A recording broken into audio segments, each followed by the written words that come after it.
Assalamualaikum warahmatullahi wabarakatuh. Perkenalkan nama saya Syafirman, NIM 2004-2050, Prodi Ilmu Administrasi Negara. Video ini merupakan pemenuhan tugas pertemuan 6 mata kuliah pemberdayaan masyarakat yang diampu oleh Ibu Yulia Hanoselina, SIP MAP, dan Ibu Praptiwi Nurhabibi, SOS MS. Langsung saja masuk ke bahasan materi kita yang pertama, yaitu pendekatan. Salah satu faktor yang dapat mendukung tercapainya sasaran kegiatan pemberdayaan masyarakat sangat dipengaruhi oleh jenis pendekatan yang digunakan dalam melakukan kegiatan tersebut. Dalam hal ini, pendekatan yang dimaksud terkait dengan cara yang digunakan agar supaya masyarakat yang menjadi kelompok sasaran kegiatan pemberdayaan bersikap terbuka dalam menerima berbagai bentuk unsur inovasi yang semuanya itu dimaksudkan agar supaya mereka dapat melepaskan diri dari berbagai aneka rupa keterbelakangan, isolasi sosial, keterpurukan, serta ketertinggalan dalam berbagai sektor masyarakat.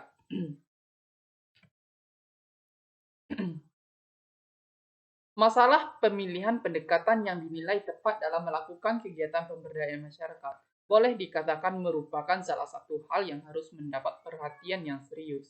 Mengingat apabila mereka yang ikut terlibat dalam kegiatan pemberdayaan ini memanfaatkan pendekatan yang tidak tepat, keliru, dan tidak sesuai dengan kondisi sosial ekonomi masyarakat, penerima manfaat atau klien, maka tidak hanya menimbulkan kerugian materi, menyita waktu, tapi juga kegiatan tersebut tidak memberikan hasil yang optimal sesuai dengan apa yang diharapkan sebelum. Apalagi, kelompok yang menjadi sasaran kegiatan pemberdayaan memiliki latar belakang sosial ekonomi dan budaya yang berbeda satu sama lain, sehingga tentu saja model pendekatan yang digunakan haruslah disesuaikan dengan kemampuan persepsi, perilaku, dan budaya masyarakat setempat. Oleh sebab itu, wajar jika sebelum melakukan kegiatan pemberdayaan, termasuk di dalamnya merancang agenda program kegiatan yang ingin diperkenalkan pada klien, maka tentu sebaiknya dilakukan studi penjajakan lebih dahulu untuk mempelajari situasi dan kondisi sosial, ekonomi, serta budaya masyarakat. Adapun hal-hal yang harus diperhatikan dalam memilih pendekatan. Yang pertama, kegiatan itu sifatnya harus terencana. Maksudnya, program yang dibuat sebaiknya memiliki rentan waktu tertentu dengan melibatkan berbagai elemen masyarakat seperti lembaga pemerintah, aktivis LSM, tokoh masyarakat, pemuka agama, tokoh generasi muda dan kelompok masyarakat yang dinilai akan memberi kontribusi yang besar bagi kegiatan pemberdayaan tersebut. Yang kedua, pendekatan yang digunakan sebaiknya dalam bentuk kelompok bukan individual. Yang ketiga, melibatkan masyarakat secara aktif, terutama kelompok yang menjadi sasaran kegiatan pemberdayaan.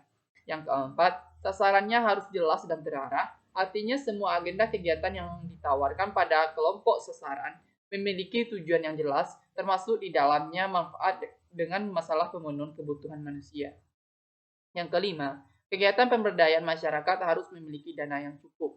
Yang keenam, masalah faktor budaya yang dimiliki kelompok sasaran harus pula menjadi perhatian yang serius. Jenis pendekatan pemberdayaan yang masyarakat. Yang pertama, pendekatan kesejahteraan. Yang kedua, pendekatan pembangunan. Yang ketiga, pendekatan pemberdayaan. Kita masuk kepada materi yang pertama tadi, yaitu pendekatan kesejahteraan. Dengan menggunakan pendekatan ini, fokus utamanya lebih dipusatkan pada kegiatan pemberian bantuan kepada masyarakat, termasuk di dalamnya bagi mereka yang menghadapi musibah seperti bencana alam, apakah itu berupa banjir, letusan gunung berapi, kekeringan yang berkepanjangan atau dalam bentuk bencana yang lain. Yang kedua yaitu pendekatan pembangunan. Adapun kegiatan pemberdayaan masyarakat yang dilakukan dengan menggunakan model pendekatan ini, yang mana lebih difokuskan pada upaya untuk meningkatkan kemandirian, kewaspadaan, serta kemampuan masyarakat. Pendekatan yang terakhir yaitu pendekatan pemberdayaan. Dalam hal ini perlu dilakukan berbagai bentuk kegiatan pelatihan di kalangan kelompok sasaran atau klien agar mereka bisa melepaskan diri dari kemiskinan, keterpurukan, serta ketertinggalan sehingga mereka dapat membentuk suatu kelompok yang maju dan mandiri serta bebas dari aneka ragam ketidakberdayaan. Menurut Asin, 1988, jenis pendekatan yang digunakan dalam pemberdayaan masyarakat. Yang pertama, pendekatan komunitas. Yang kedua, pendekatan umum. Yang ketiga, pendekatan proyek. Yang keempat, pendekatan kerjasama. Yang kelima, pendekatan partisipatif. Yang keenam, pendekatan pelatihan dan kunjungan. Yang ketujuh, pendekatan lembaga pendidikan. Dan kedelapan, pendekatan pembangunan sistem usaha tani. Itulah penyampaian materi kita mengenai pendekatan pemberdayaan masyarakat. Lebih dan kurangnya saya mohon maaf. Assalamualaikum warahmatullahi wabarakatuh. Thank you.